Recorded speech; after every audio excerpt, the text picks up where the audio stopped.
In the first recording of this I fell off, and even in my first playthrough I had never, ever, ever not made this jump until I started recording. So, let's see if we can do this. Let's get ourselves pumped up. Hooray! We can do this. Hello everyone, once again I'm going to this time try and not suck so much. That's going to be rather difficult for me, but I'm sure we can manage it. Anyway, let us press onward and go and fight him once again. Oh, I forgot about the loot. There is loot over here. There's loot to be had.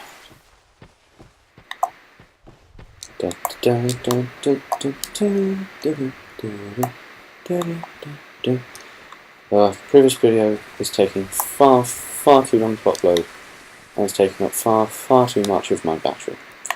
But I'm doing it for the fun of it, so I'm not going to let a small thing like that stop me.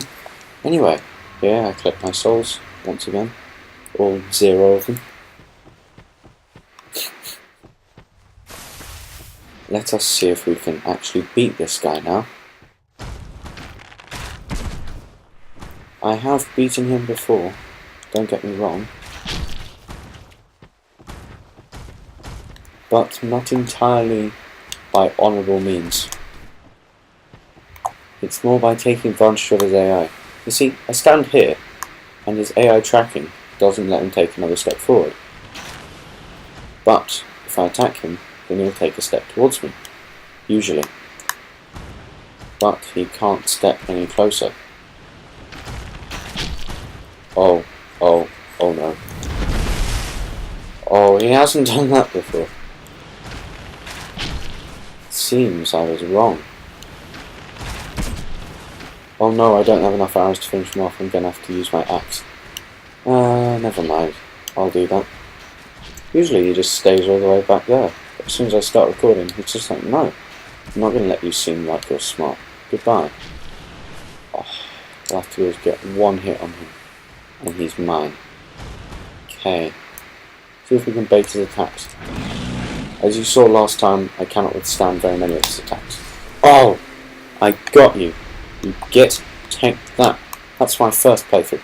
Anyway, the stone ring, this thing you just dropped, increases the reduction of enemy poise. Poise is the amount of stagger that you get. So if someone hits you, you'll take a couple of steps back. Your character will take a couple of steps back in an animation that can't be interrupted. So poise can be incredibly useful. It can keep you alive in a lot of situations. But I really like the water in this game. Just like, even look at the textures underneath, they're rippling. The attention to detail in this game. I just love this game so much.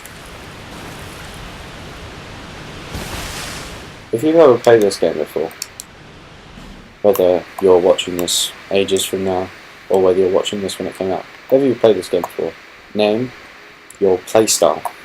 If you haven't played it before, then oh well. So basically, in this playthrough, I won't be using bonfires. So here's a bonfire. Let's see. Bye, bonfire. I'm not going to be using you. See ya. Anyway, loot. These white dots mean loot. In other words, it means stuff that you can pick up and you'll get stuff out of it. So I got a soul, which I can consume to get more souls into my soul counter, which you can see in the bottom right. I got 1,000 for defeating the ogre, who is one of my friends. There's got a torch which you can light at a bonfire. But I'm not going to be lighting that bonfire, I'm only going to be lighting Majula and Fork Road, which means that I'm going to have to go through the gutter without a torch, unless I pick up a flame butterfly. I hope I pick up a flame butterfly. This is so much more beautiful. Anyway, there you go. So there are these plaques that you can read. They're basically tutorial things, but I've already played this game, so I know how it all works. This is my second recording of this video, actually. First time I recorded, my Mac was like, no, you want your video?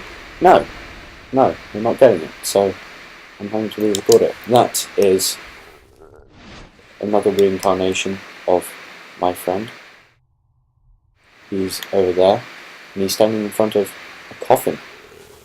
Dun dun dun. I wonder what the coffin's for.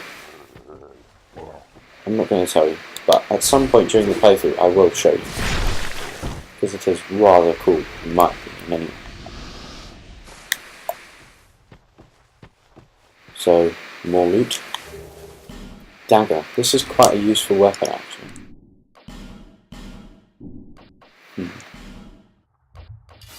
It's very good at stun locking opponents because it breaks poise very easily and it's extremely fast. Look at this.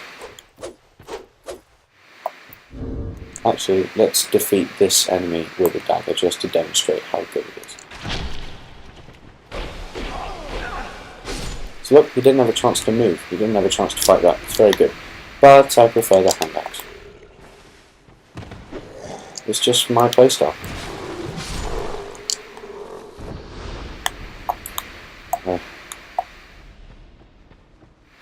So if you can see the little durability things below the weapon icons in the bottom left, the red bar is the durability of the weapon, and my durability of my axe is slowly dropping, and I'm not going to be resting at bonfires. And durability of weapons is replenished at bonfires, so I'm going to have problems, because my weapons are going to break very fast, very easily, and that is going to lead to a couple of sticky situations. Yeah. At the end of the last video, I was hoping that I was going to be able to do a playthrough dying very little, or at least not dying very much. Not dying at all, or at least dying very little. But, died in the first video, of course I would. Of course, that's how it works. Anyway, down I go.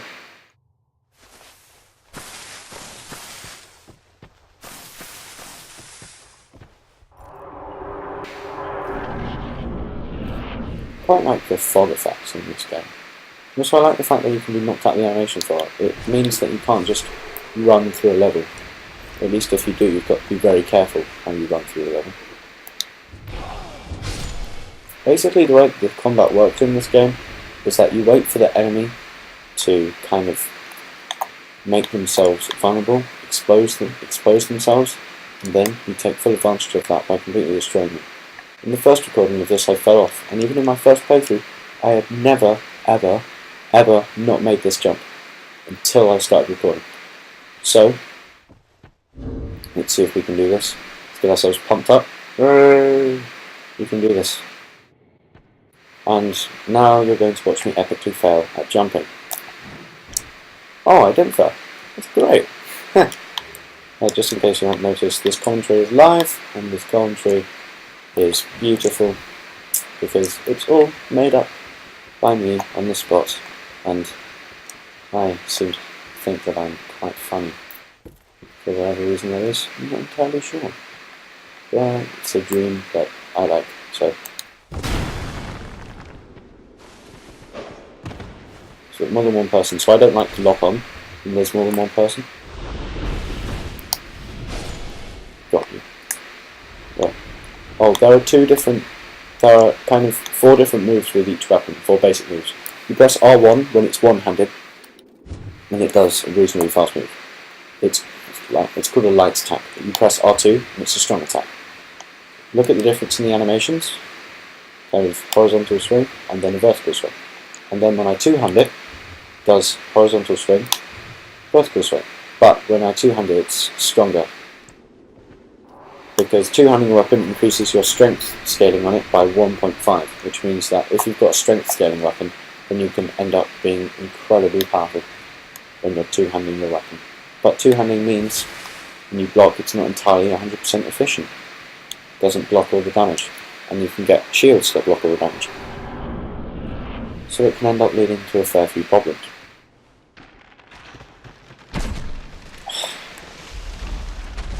Don't like that one.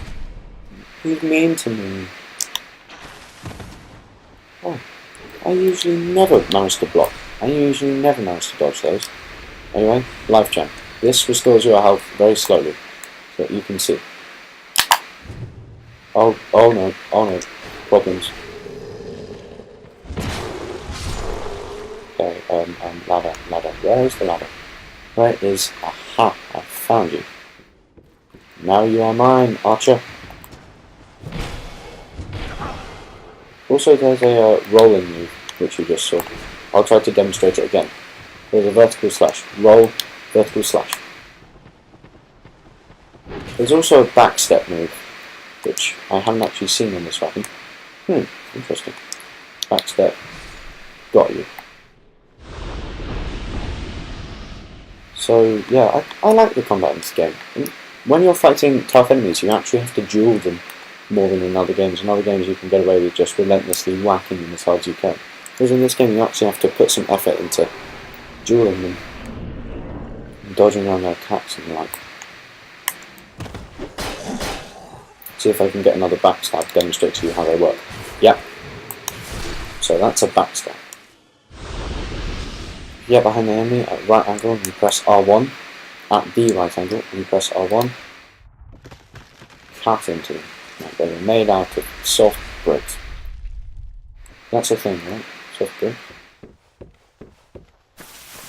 That makes me quite sad. Anyway,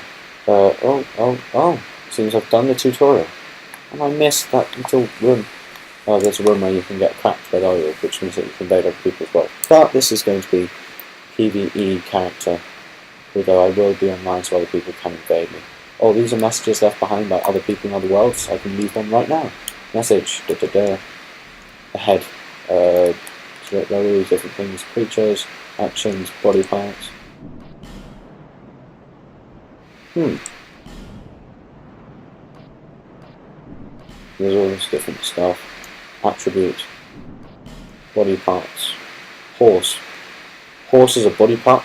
Horse ahead. Yes.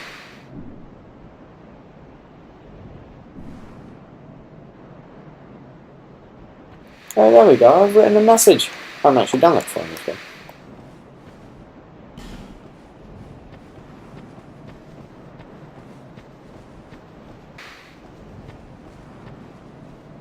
But this is one of my favourite moments of the game. When you see the sunlight, you step out and...